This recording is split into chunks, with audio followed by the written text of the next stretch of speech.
tell what's real from what's fake, AI can now generate realistic videos mula sa paggaya ng boses ng medical advisors ni Doc Leong hanggang sa realistic na pagbablog ng Pilipino mula sa World War II. Marami ang mabilis naniniwala, ngunit marami rin ang natatakot sa patuloy na pag-usbong ng teknolohiya.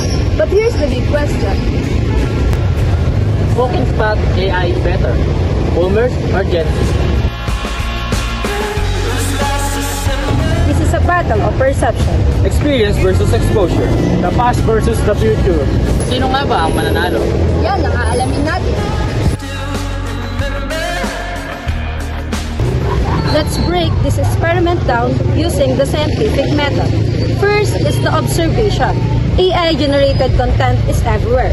Mula political deepfakes at fake blogs and even interviews. Pahirap na malaman kung ano nga ba ang totoo at kung ano ang AI. So, our question is, who can distinguish AI content more accurately? Ang mga Gen Z nga ba o ang mga boomers? As for our hypothesis, naniniwala kaming Gen Z ang makapagturo kung alin ang artificial intelligence sa realidad. Dahil sila ang mga madalas gumagamit ng digital content kaysa sa mga boomers. Para sa aming mga participants, hahanap kami ng 5 Gen Z na nasa edad na 18 to 26 at 5 boomers na nasa edad na 60 to 78 upang manood ng 2 video, isang totoo at isang AI generated. And now for our experiment, after each video, isa lang ang itatanong namin sa mga participants. Alin nga ba ang AI at alin ang totoo? Kaya ano pang iniintay natin? Tara na at mag-interview!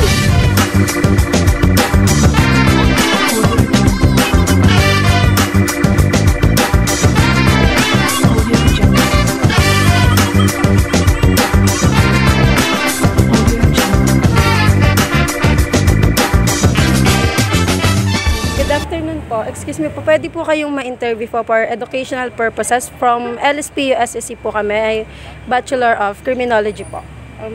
May papakita po kami sa inyong video. Tutukuyin nyo lang po kung alin po dun yung AI or kung ano po dun yung totoong video po. How successful were the strikes? President Trump's message a short time ago. Tonight, the Pentagon now providing new details how they pulled this off. This is new thesaurus with all synonyms replaced by Trump. In shocking speech, White House announces plan to replace all. Kung niyo pong mapanood yung dalawang video, alin po dun sa video na pinakita po namin, yung sa tingin niyo pong AI, yung video 1 po or video 2? Video 2 po. Yung AI po. Ano pong naging basehan niyo para po masabing AI siya? Hindi po natural yung way of pag-a-act nila and pag-react sa mga bagay. Like yung facial expressions po, yun. Okay po. Okay po, sige po. Thank you po. Te, okay lang po ba kayo ma-interview? Yes po. Ano po muna pangalan nila? Stephanie. Ilang taon po sila? 20 po. Ilan po? 20. 20. May papanood lang po kami sa inyong 2 video. Pagkukumpara nyo lang po kung ano po ang AI generated sa totoo po. Ayun po. Ito ba yun? Tonight, the U.S. strike at Iran's nuclear facilities. What we know, how successful were the strikes? President Trump's message a short time ago. Tonight, the Pentagon now providing new details how they pulled this off in complete secrecy. We have new. Here are today's top news. To ensure only the best words are used, White House speech announces new thesaurus with all synonyms replaced by Trump. In shocking speech, White House announces plan to replace all U.S. embassies. Sa tingin niyo po, alin po dun sa dalawa yung tunay po? Yung tunay? Siguro yung first video. Ano po naging basehan niyo? Yung name niyo po? Lance. Ilang taon na po kayo? 19. May ipapakita lang po kami sa inyong video. Dalawa po siya. Tutukuyin niyo lang po kung alin po yung AI and ano po yung totoong video po. So, ito po yung first video po natin is ito po. Tonight, the U.S. strike at Iran's nuclear facilities. What we know, how successful were the strikes? President Trump's message a short time ago. Tonight, the Pentagon now providing new details how they pulled this off in complete secrecy. We have new. Ito naman po yung second video po natin.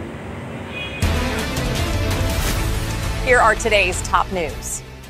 To To ensure only the best words are used, White House speech announces new thesaurus with all synonyms replaced by Trump. In shocking speech, White House announces plan to replace all U.S. ambassadors. Tingin niyo po yung AI po dun sa dalawa. Yung unang video po ay yung pangalawa po. Yung pangalawa. Yung pangalawa po yung AI. Tepe, okay lang po ba kayo ma-interview? Oo, sige po. Ano po muna po pangalan niyo? Ira Marie po. Ilan taon na po kayo? 22. May papanood po kami sa inyong dalawang video. Pag-uumparahin nyo lang po kung ano po ang AI sa totoo po. Ito po yung video. Tonight, the U.S. strike at Iran's nuclear facilities. What we know, how successful were the strikes? President Trump's message a short time ago. Tonight, the Pentagon now providing new details how they pulled this off in complete secrecy. We have new. Here are today's top news. To ensure only the best words are used, White House speech announces new thesaurus with all synonyms replaced by Trump. In shocking speech, White House announces plan to replace all U.S. ambassadors. Sa tingin niyo po yung tunay dun sa dalawa po? Tingin ko po yung pangalawa. Ano pong naging basehan niyo po? Same background lang po sila eh. And then, parang urig naman po yung sinasabi po ng pangalawang video na sa unang video. Okay, yun lang po. Thank you po. Okay lang po ba kayong interviewin po? Sige po. Ano po muna pangalan niyo po? Kathleen po. Kathleen. Ilang taon na po? 18 po. 18. May dalawa po kami papanood sa inyong video. Pag-uumparahin nyo lang po kung ano ang AI generated, tas kung ano po ang totoo. Sige po. Yun lang po. Tonight, the U.S. strike at Iran's nuclear facilities. What we know, how successful were the strikes? President Trump's message a short time ago. Tonight, the Pentagon now providing new details how they pulled this off in complete secrecy. We have new. Here are today's top news. To ensure only the best words are used, White House speech announces new thesaurus with all synonyms replaced by Trump. In shocking speech, White House announces plan to replace all U.S. ambassadors. Pangalawa. Ano po naging basehan niyo po? Yung mga yung sa background po ng mga news reporter po. Like parang iisa lang po. Tapos po, parang hindi po talaga makatotohan. Ganyan din po sa effect.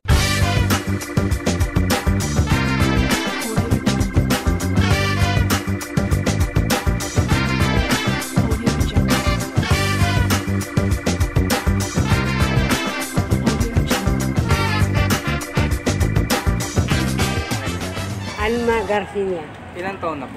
58. May papakita lang po kami sa inyong dalawang video at ikukumpara nyo lang po kung alin po yung AI at totoo po. Tonight, the U.S. strike at Iran's nuclear facilities. What we know, how successful were the strikes? President Trump's message a short time ago.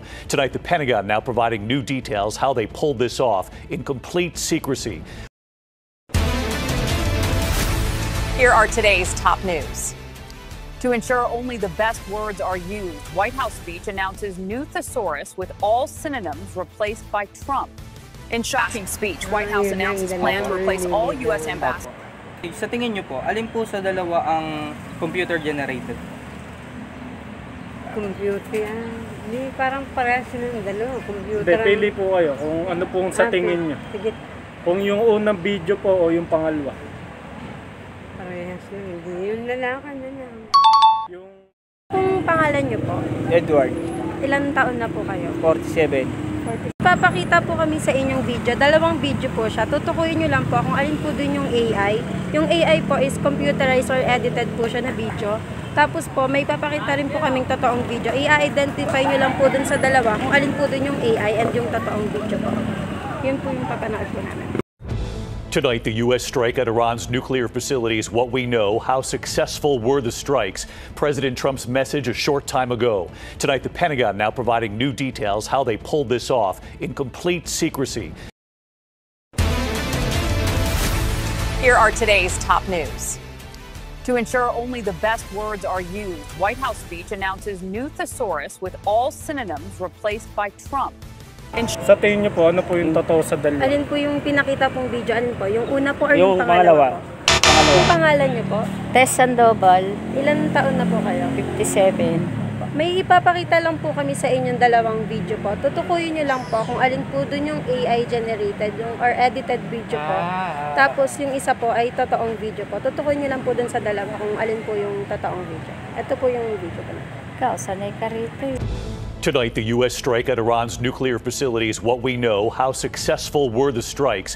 President Trump's message a short time ago. Tonight, the Pentagon now providing new details how they pulled this off in complete secrecy. We have. Here are today's top news. To ensure only the best words are used, White House speech announces new thesaurus with all synonyms replaced by Trump.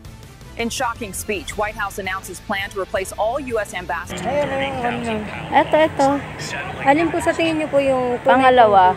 Yung pangalawa po yung tunay. Ano po yung naging basehan niyo po para po masabi po yun po yung totoong video po? Kasi tungkol sa US, di ba nakikisali? Nakikisali yung US sa Iran, dito sa giyera nila. Parang laging nagko-comment. Ayun. Okay po, sige po. Thank you po. So may papakita ko sa yung dalawang video. Isa dito ang tunay at isa ang AI. Hulaan mo dito kung ano yung tunay. Ito yung unang video.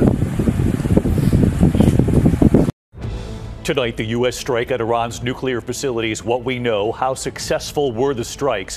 President Trump's message a short time ago. Tonight, the Pentagon now providing new details how they pulled this off in complete secrecy. Here are today's top news. To ensure only the best words are used, White House speech announces new thesaurus with all synonyms replaced by Trump. In shocking speech, White House announces plan to replace all U.S. ambassadors. Sa tingin mo to, alin dito ang tunay na news? Yung unang pinanood na video. Ganun ha? May dalawang video kasi yung papakita. Isang AI, tas isang tunay. Hulaan nyo dun kung ano yung tunay. Tonight, the U.S. strike at Iran's nuclear facilities. What we know, how successful were the strikes? President Trump's message a short time ago. Tonight, the Pentagon now providing new details how they pulled this off in complete secrecy. Here are today's top news. To ensure only the best words are used, White House speech announces new thesaurus with all synonyms replaced by Trump.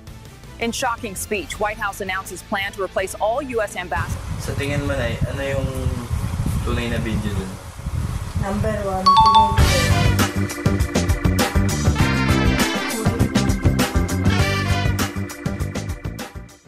1. After the interview, dumako naman tayo sa analysis. Pagkatapos namin makuha ang kabuang score ng Gen Z at Boomers kasama ang Gen X, ay ito ang naging resulta. Para sa Gen Z, nagtagpo sila ng average score of 80% para sa isang mali at 4 na tama. Habang ang Boomers at Gen X naman ay nagresulta ng 60% para sa 2 mali at 3 tama. Now, let's jump on the last part of this scientific method. So tell me, who spotted AI better? Was it the Generation Z or Boomers along with Generation X? Based on our small sample, Generation Z is won. Gaya ng hypothesis namin, Gen Zs are more likely to spot it better due to digital familiarity. But here's the important thing. Sa mabilis na magbabago at pag-usbong ng teknolohiya, we all need to stay sharp, maging mapanuri at alamin ang totoo sa hindi. Muli, ito ay mula sa grupo ng ika-4 na pangkat. Hey, Roman numeral 7, babe, drop it like it's hot. If this world was mine, I'd take it, dreams and make them multiply. If this world was mine, I'd take it.